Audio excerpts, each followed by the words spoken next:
Because of your research experience, what would you consider to be the most difficult part of the process?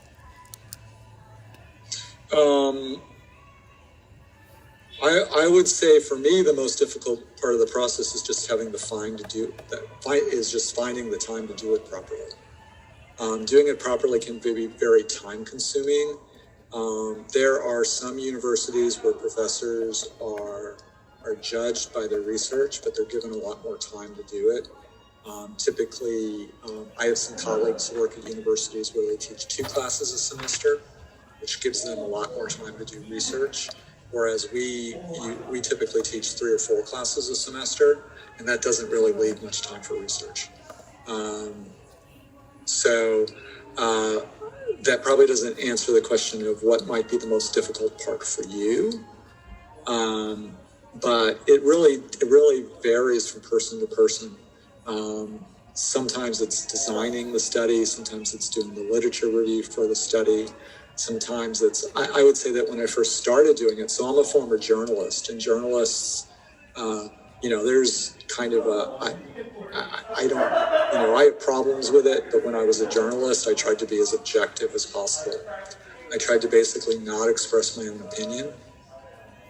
And that's not something that we do as researchers. As researchers, we are supposed to have a discussion section and a conclusion section where we do reach a conclusion about so as researchers, we believe that because we have studied this and maybe we're the only person who has studied this phenomenon, at least in the way that we did it, that we are the person who's qualified to draw a conclusion about what it means.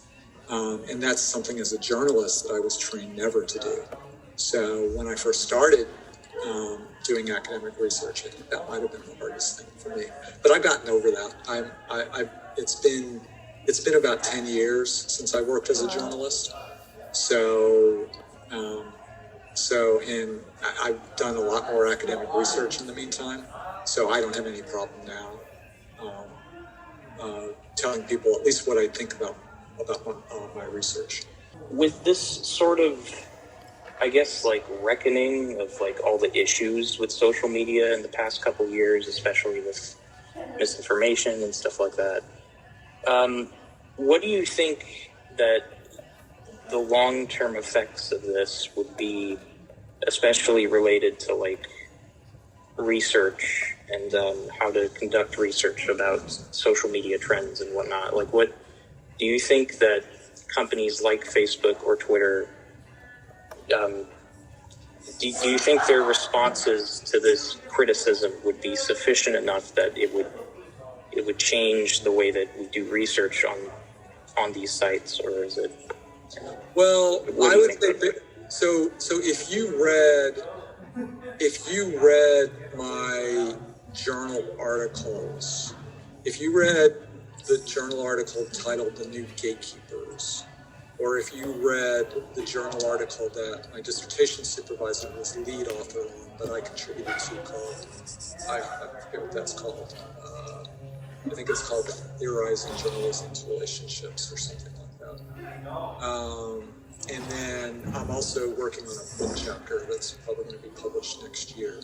So in all 3 of those, I sort of make the argument that the Silicon Valley platforms have really become very powerful social institutions. And they're social institutions. One of the characteristics of a social institution is that it's sort of, once a social institution exists, it doesn't really go away. And it's not just a Facebook problem. It's not just a Twitter problem. It's not just a Reddit problem. These platforms all exist as part of a bigger social institution, and they all operate under shared values, and they have common practices. That they are influenced by other social institutions.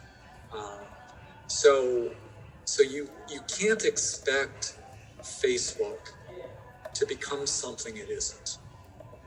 And whether the pressure that Facebook is under now, whether the societal pressure is enough, I have to say I doubt it.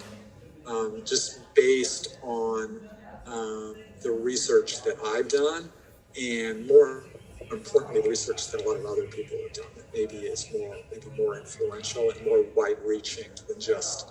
I've just been concerned with Silicon Valley's relationship with journalism.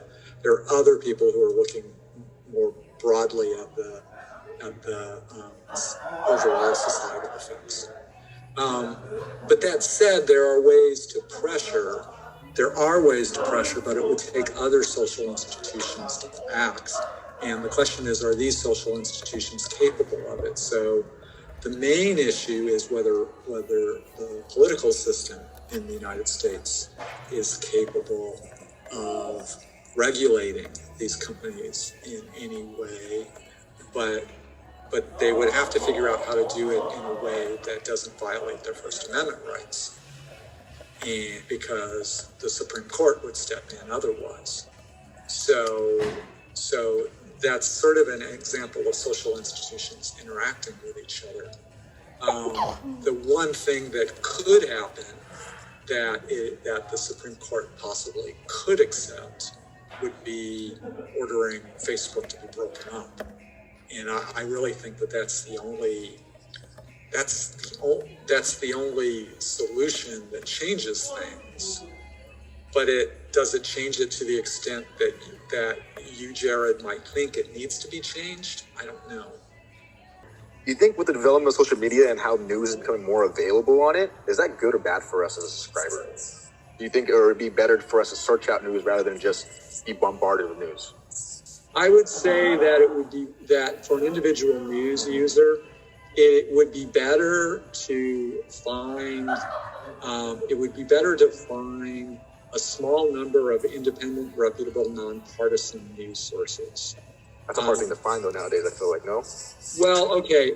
So here's the thing. There's a difference between nonpartisan and never expressing opinions at all. Very true. Okay.